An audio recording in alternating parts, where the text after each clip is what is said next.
আসসালামু আলাইকুম রহমতুল্লাহ। Completing sentence rule 6। আজকে আমরা পড়ব ইফের একটা অংশ প্রেজেন্ট সিম্পল হলে পরের অংশ কখন প্রেজেন্ট সিম্পল হয়। মনে রাখবা এটাকে বলা হয় জিরো কন্ডিশনাল। এটা সাধারণত সাইন্টিফিক কোনো বাক্যের ক্ষেত্রে অথবা ফ্যাক্ট বা হ্যাবিচুয়াল ইস্যুর ক্ষেত্রে যা প্রেজেন্টে থাকে প্রেজেন্টের মতোই এটা আলোচনা হবে, অর্থাৎ একটা অংশ এটা হলে এটাই হয়, এরকম টাইপের কিছু সেন্টেন্সের ক্ষেত্রে এটা এসে থাকে। তাহলে চলো নিচের বাক্যগুলো দেখি।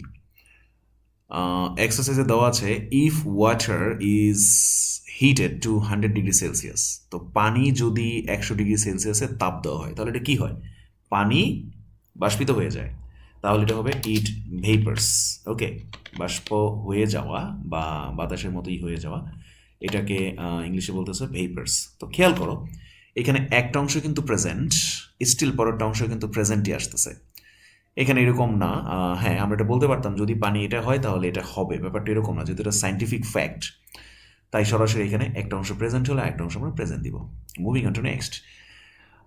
ইফ ইট রেইনস, যদি বৃষ্টি হয়, আমরা জানি যদি লিখি যে যদি বৃষ্টি হয় আমরা ভিজবো, সেটা কিন্তু পার্সোনাল একটা বিষয়। বাট যদি এটা আমরা ফ্যাক্ট অনুযায়ী বলি, যদি বৃষ্টি হয় তাহলে কি মাটি ভিজে যায়। তো আমরা লিখতে পারি if it rains the grounds, অর্থাৎ মাটি ভিজে যায়, দ্য গ্রাউন্ডস গেট ওয়েট। খেয়াল করো এটা কিন্তু চিরসত্য যে বৃষ্টি হলে মাটি ভিজবে। তাহলে এখানে if it rains the grounds get wet, তো এখানে দ্য গ্রাউন্ডস গেট ওয়েট, এখানে কিন্তু সরাসরি the grounds subject, get wet এটা কিন্তু সরাসরি প্রেজেন্ট, অর্থাৎ এই অংশটাও প্রেজেন্ট এই অংশটাও প্রেজেন্ট, অন্য কিছু কিন্তু হচ্ছে না। পরেরটে আসি। এখানে ইফ হবে, যাই হোক, এখানে লেখা আছে if you put water in freezer, যদি তুমি ফ্রিজে বা রেফ্রিজারেটরে যদি পানি রাখো তাহলে এটা কি হয়? এটা normally it becomes what, it becomes ice, right? এটা কি হয়ে যাচ্ছে?